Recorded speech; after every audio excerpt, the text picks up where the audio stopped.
Bom dia, Deus. Segunda-feira, 17 de fevereiro. Uma nova semana começa, e com ela, desafios e bênçãos se encontram no nosso caminho. Mas antes de qualquer passo, feche os olhos por um instante, respire fundo e entregue tudo nas mãos do Senhor. Ele está aqui. Ele nos envolve, nos fortalece e nos enche de paz.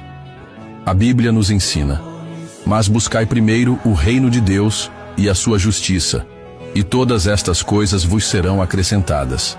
Mateus 6:33. Vá com fé e coragem. Se tem algo difícil diante de você, não recue. Vai com confiança.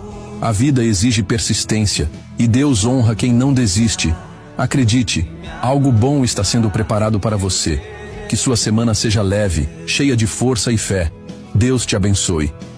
Em nome de Jesus, amém.